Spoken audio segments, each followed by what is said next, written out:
At our house, we have an old trunk. I don't know how old it is, but it's old. And I don't know for sure how long we've had it. It may be an antique. But a few years ago, I was looking through that old trunk. It was filled with various kinds of junk. That's what trunks are for. And as I was looking through the trunk,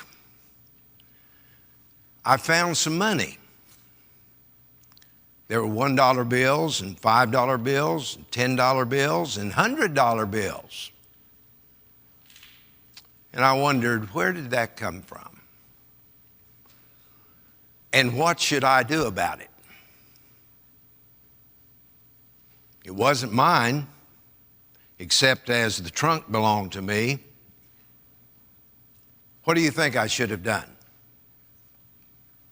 Maybe a better question is, what would you have done?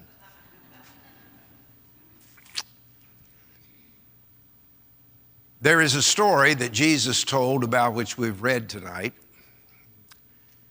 That is one of his parables, and I must tell you that it has been through the years one of the most disturbing stories that he ever told to those who try to be expositors of the word. Because there is no question but that the main character of this story is a scoundrel. And he has cheated his boss. And now he's trying to decide what to do. But he isn't necessarily trying to do the right thing. He's just trying to save his skin. But it seems that in this story, he is the one who is commended. That's why it's a troublesome story. A dishonest man is commended. In our studies in Luke, we come tonight to the 16th chapter of Luke. And we're going to look at that account as told by Jesus and then seek to draw some lessons from it. So if you want to stay with me close to the text, open your Bibles to Luke chapter 16. The first thing I want to do is to place before us the story in a very brief way, and then I want us to expound or expand upon some of the details of the story. And finally, we will draw some lessons from this account that Jesus gave us. First of all, we are calling this paragraph the story of a shrewd businessman. You have to give it to him. He thought about these things and he looked for a solution for himself, and he felt like he pretty well found it. But first of all, as the reading is opened, you find a man who's in trouble. As a matter of fact, he has a crisis on his hands. He is answerable to his boss for things that belong to his boss. But he hasn't been fair in dealing with him. And he knows a day of reckoning is coming. He is a man that's in trouble. But in order to avoid the consequences of his act, he springs into action. He feels like that he has a plan that perhaps will save the day. And then the third thing that may be a little surprising to the reader of this parable is the response of his master. Because his master commends him. Did he cheat the master? Yes. Did he mistreat the master? He did. And yet the master commends him for his resourcefulness. Now, that's the story in a nutshell. But there are some details that I think are important for us to fill in regard to what's happening here. The word for describing this man, as far as his job is concerned, is the word that sometimes is translated steward. He is a steward, which means that he is in charge of somebody else's goods. All of us are stewards because God has placed into our hands things that belong to him. After all, the earth is the Lord's and the fullness of it, and anything we have is from him. James said every good gift and every perfect gift comes down from the Father of lights.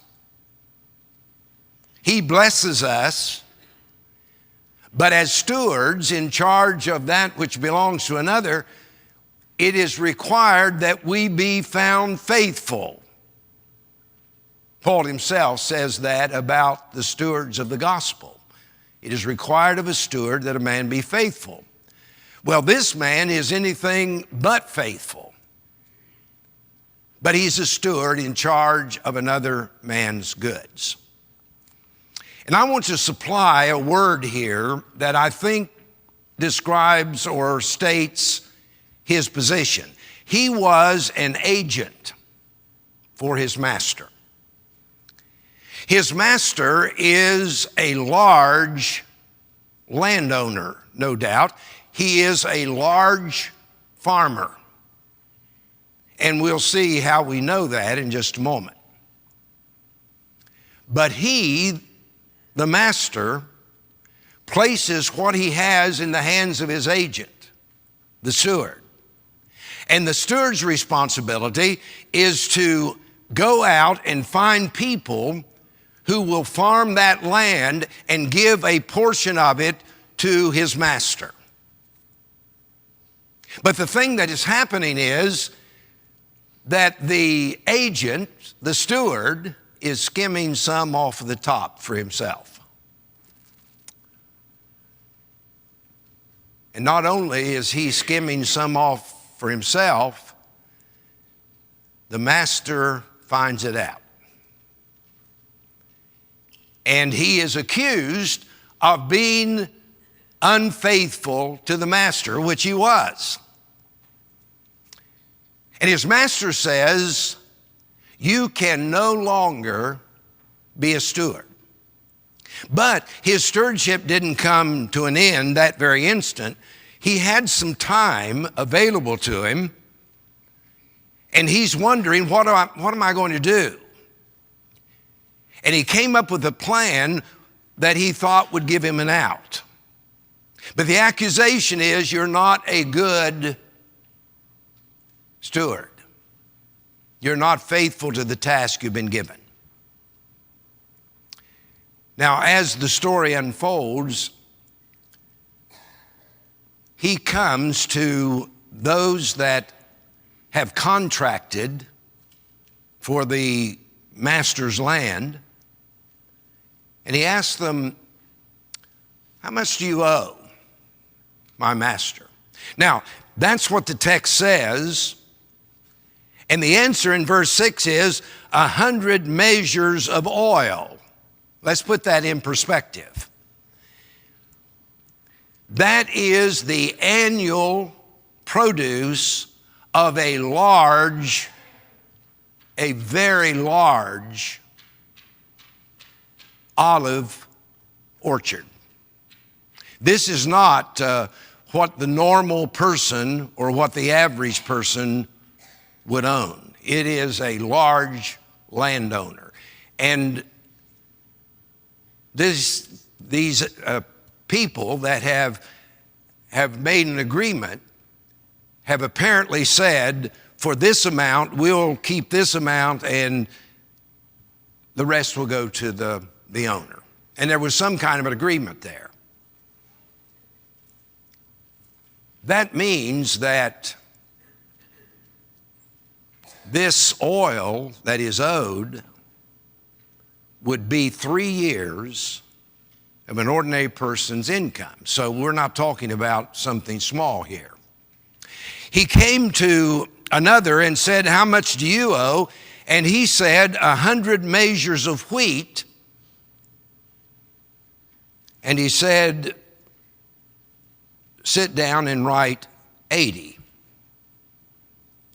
So the agent is taking less. But it's going to turn out, at least he thinks so, that both the owner and those who have contracted the land are going to think that he's a hero. Because after all, those who've contracted are paying less than they thought they would. And the owner is going to be glad that he receives what he receives, because as far as he knows, that was the agreement from the beginning. Because he has an agent who speaks for him and who makes these arrangements. So it will get him off the hook with his master, and it will put him in good stead with the people who have made the contract. Now, the unfolding of the story, verse 4 says, "I have resolved what to do, that when I am put out of the stewardship, they may receive me into their houses." In other words, he is indebting the contractors to himself. He is too proud to beg, he says. He doesn't want to dig. After all, he's in a manager's job. So he's going to indebt the contractors to himself so they'll take care of him. Now, since this was a pretty large undertaking, he might have felt that he could go and stay with one of them for a while and be provided with what he needed, and then go to another and another and another. Well, what else can be said is that he was shrewd. And that's what is commended in the story. And then the next part, "I am resolved as to what to do, that when I'm put out of the stewardship, they may receive me into their houses." So he called every one of his master's debtors to him, and then he asked them those questions, "How much do you owe?" and reduced the amount that they owed. And his action is designed to place them under obligation. And then a few verses later at verse 8, "So the master commended the unjust steward because he had dealt shrewdly." He commends him for his wisdom and for his action. Now, is he a scoundrel? Yes. Does he commend him because he's stolen from him? No. But he does commend him for his insight. Now with that, let's draw 4 lessons. And I want us to begin at verse 8. "So the master commended the unjust steward because he had dealt shrewdly." And then there is this line, "For the sons of this world," that would be him, "are more shrewd in their generation than the sons of light," and that would be us. Now, what's going on there? When Jesus tells this story, what's the point of that? The children of this world are more wise than the children of the kingdom or the children of light. Well, he put time and effort into his cause, and it worked out fairly well for him.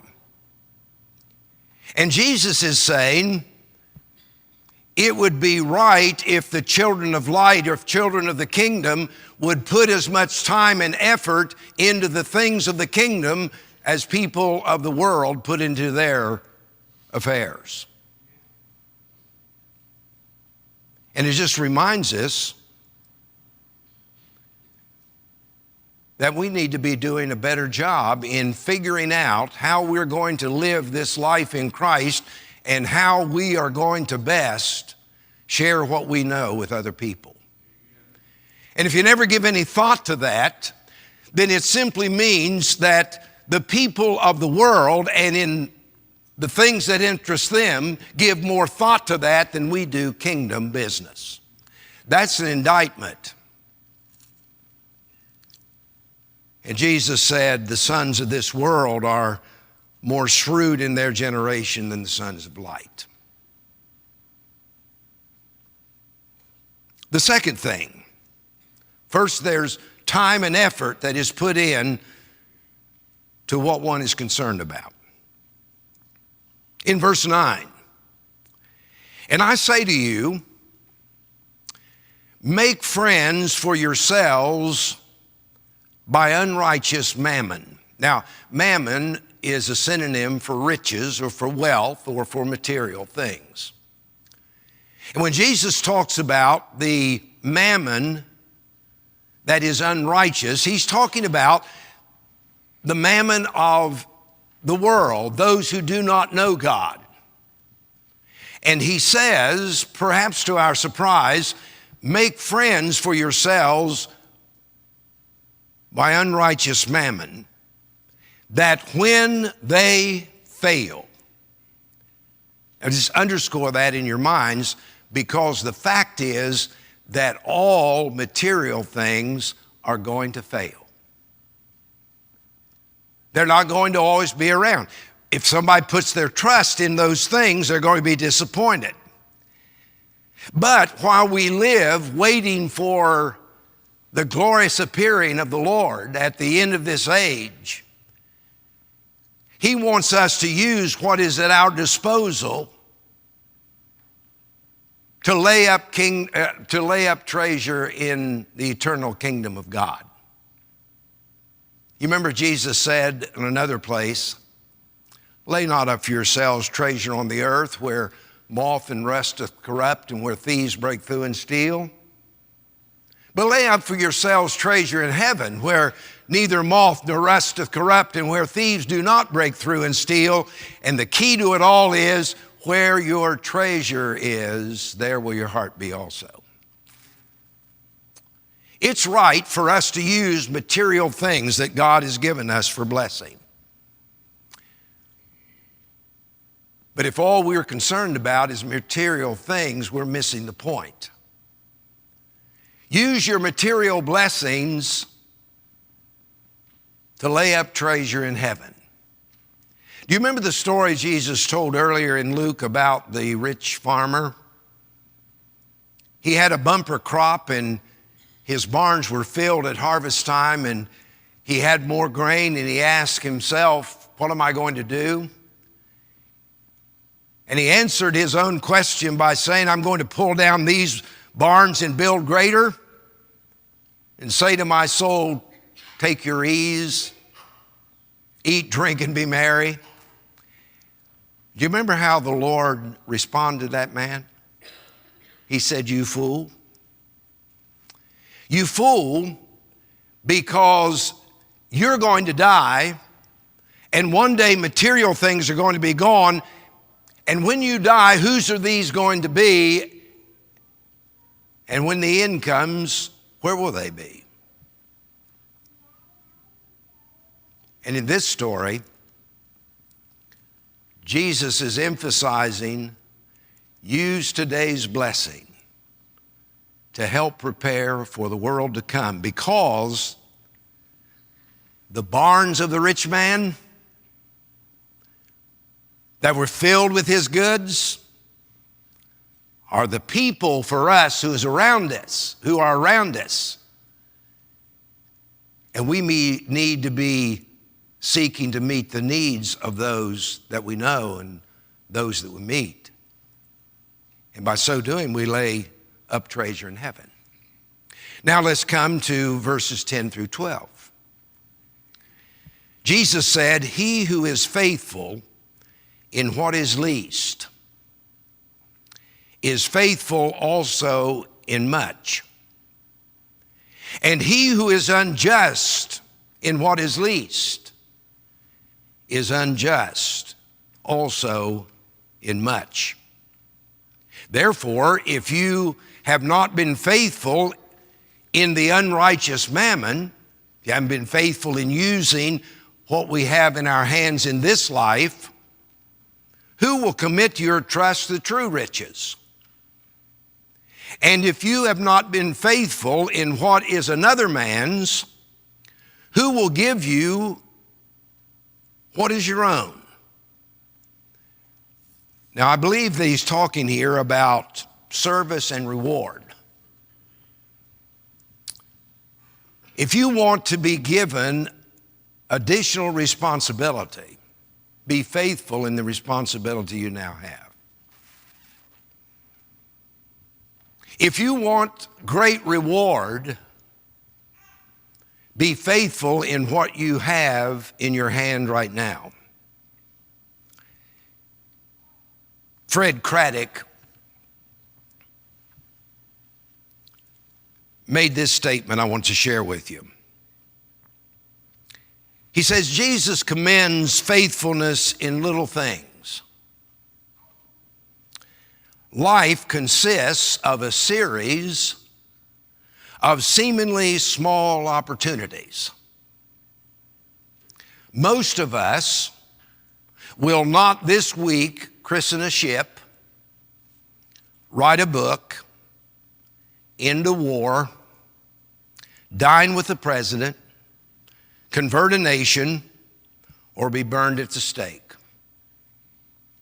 More likely, this week will present no more than an opportunity to give a cup of water, write a note, visit the lonely, teach a Sunday school class, share a meal, read to a child, and feed the neighbor's cat. It's those little things that demonstrate our faithfulness and therefore our opportunities for greater service. Now, what is Jesus teaching us? Time and effort was spent by this unrighteous servant for worldly things. Shouldn't we spend time and effort for spiritual things? He is commended for his wisdom and his action. Would our master commend our wisdom and our action? There is the measurement here of true wealth. And the true wealth is not what we have in our hands, but the way that we use it to lay up treasure in heaven. Verses 10 through 12 emphasize rewards for our service. And the last in verse 13. And of all that we may learn from an account like this may be the most important. If we don't get this one straight, the others are not going to get straight either. No servant can serve two masters. For either he will hate the one and love the other, or else he will be loyal to the one and despise the other. You cannot serve God and Mammon. Let's get it. Serving God is exclusive. So why not choose to serve God?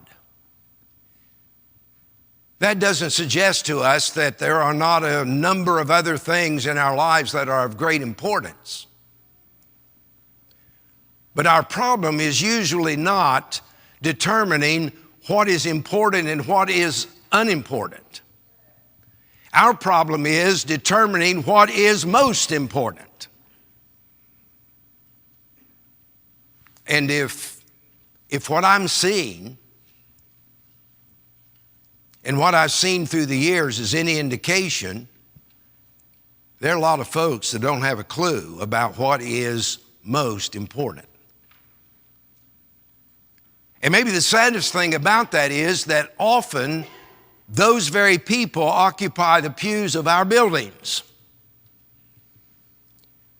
If you're going to serve God, that is exclusive. There is no competition. God will have no rival.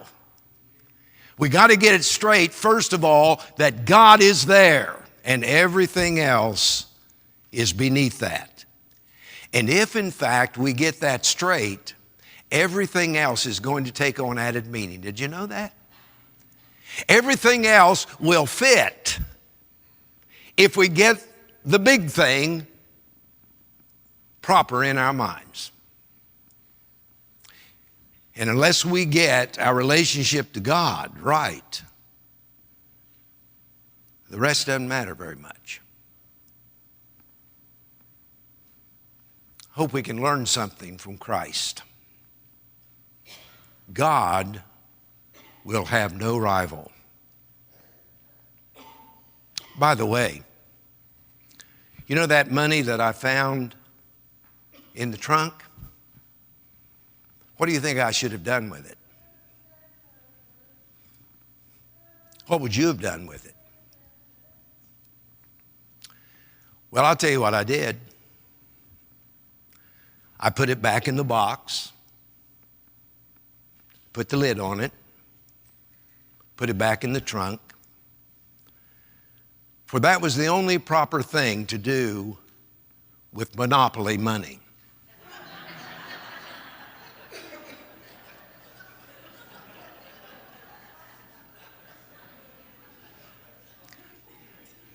Got you, didn't I?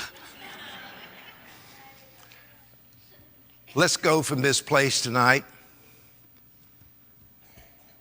and let's go with the determination that we will live within the framework of the fact that God has no rival. If somebody's present tonight who know what's duty demands and would like to respond to the invitation of Christ, we'd be more than glad to help anyone in any needs that they might have. And if somebody would answer the call of Christ tonight, you come and let us know how we can help you. Let's stand together and be. Let's rise up and build.